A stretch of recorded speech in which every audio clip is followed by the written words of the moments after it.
Hello everyone, welcome to Vedankul. आज के इस वीडियो में हम इलाहाबाद यूनिवर्सिटी के एंट्रेंस एग्ज़ाम के दृष्टिकोण से महत्वपूर्ण एंशियंट हिस्ट्री के टॉप 55 क्वेश्चन का सेट 2 लेकर प्रस्तुत है। इसके पहले हम सेट फर्स्ट देख चुके हैं। यदि आपने अभी तक सेट फर्स्ट नहीं देखा है तो हमारे चैनल के प्लेलिस्ट में जाकर देख सकते हैं। साथ ही साथ इन सभी सेट्स के फ्री PDF आप हमारे टेलीग्राम चैनल से प्राप्त कर सकते हैं। तो चलिए ज़्यादा देर ना करते हुए वीडियो की शुरुआत करते हैं। इसके पहले हम 14th क्वेश्चन तक देख चुके हैं, तो हमारा नेक्स्ट क्वेश्चन है which of the Rigveda's mandala is completely dedicated to Soma. तो ऋग्वेद का कौन सा मंडल पूर्णतः सोम को समर्पित है। तो हमारा ऋग्वेद का कौन सा 9th मंडल पूर्णतः सोम को समर्पित है। Which of the following Vedas is oldest. तो कौन सा सबसे प्राचीनतम वेद है हमारा, यजुर्वेद, ऋग्वेद, सामवेद या अथर्ववेद। तो हमारा ओल्डेस्ट यानी सबसे प्राचीनतम वेद कौन सा है, ऋग्वेद। हमारा अगला प्रश्न है निम्नलिखित में से कौन सी ऋग्वैदिक काल में नहीं जाना जाता। Which of the following was not known to be Rigvedic period. तो ऋग्वैदिक पीरियड में किसको नहीं जाना जाता है, तो वर्णा सिस्टम हमारा ऋग्वैदिक पीरियड में नहीं था। हमारा अगला प्रश्न है the Veda which deals with the rituals is known as. कौन सा वेद धार्मिक अनुष्ठानों से संबंध रखता है। तो हमारा कौन सा वेद है जो धार्मिक अनुष्ठान से संबंध रखता है, तो हमारा यजुर्वेद। हमारा अगला प्रश्न है which is the most prominent god of the Rigveda. तो ऋग्वेद के सबसे प्रमुख देवता कौन माने जाते हैं। हमारे पास ऑप्शंस हैं पशुपति, अग्नि, इंद्र और विष्णु। तो ऋग्वेदास में प्रोमिनेंट गॉड इंद्र माने जाते थे।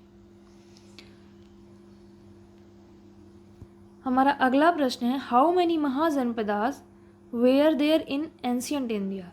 तो एंशियंट इंडिया में कितने महाजनपद थे।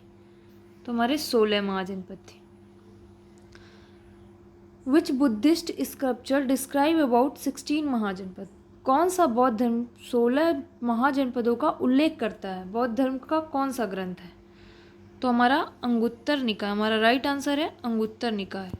अंगुत्तर निकाय में हमें 16 महाजनपदों का उल्लेख प्राप्त होता है। Who was the founder of Nanda dynasty. तो नंद डायनेस्टी के संस्थापक आपके कौन थे, तो Mahapadmananda. Ajatashatru was the son of. Ajatashatru किसका बेटा था, ब्रह्मदत्त, बिंदुसार, बिंबिसार या चेटक। तो अजातशत्रु हमारा बिंबिसार का पुत्र था अजातशत्रु। हमारा अगला प्रश्न है which of the following kings does not belong to mahajanapada empire. निम्नलिखित में से कौन से शासक मगध साम्राज्य से संबंधित नहीं थे।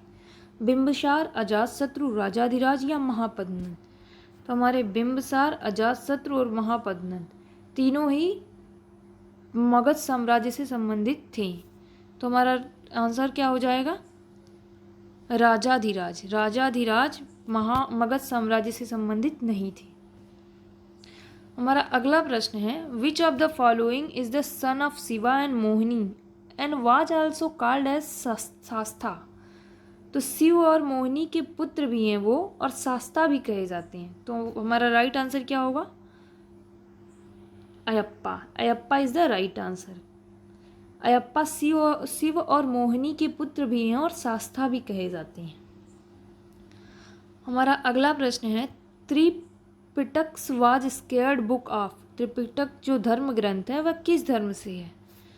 तो त्रिपिटक हमारा किस धर्म का है, तो बौद्ध धर्म। हमारा राइट आंसर होगा बौद्ध धर्म। त्रिपिटक किस धर्म का है, बौद्ध धर्म। हमारा नेक्स्ट क्वेश्चन है which Buddhist council was held soon after the death of Gautama Buddha. तो गौतम बुद्धा के मृत्यु के बाद कौन सा काउंसलिंग बुद्ध का, तो हमारा पहली बुद्ध संगीत गौतम बुद्ध की मृत्यु के बाद आयोजित की गई थी। द लैंग्वेज इन विच बुद्धा प्रीज्ड। बुद्ध के उपदेश किस भाषा में है, तो हमें बुद्ध के उपदेश पाली भाषा में प्राप्त होते हैं। हमारा अगला क्वेश्चन है with which region is Kaivalya associated. कैवल्य कौन से धर्म से संबंधित है, तो कैवल्य हमारा किस धर्म से संबंधित है? जैनिज्म, जैन धर्म से। हमारा अगला प्रश्न है, in which country is Taxila university currently located? Taxila university वर्तमान समय में हमारी कहाँ है? बांग्लादेश, नेपाल, पाकिस्तान या भारत? तो प्रेजेंट टाइम में तक्षशिला कहाँ है हमारा? पाकिस्तान में। तो थैंक यू एवरीवन। इसके आगे का क्वेश्चन हम अगले सेट में देखेंगे। तब तक के लिए आप हमारे यूट्यूब चैनल को लाइक, शेयर एंड सब्सक्राइब जरूर करें। साथ ही साथ हमारे इंस्टा आईडी को भी फॉलो करना बिल्कुल ना भूलें।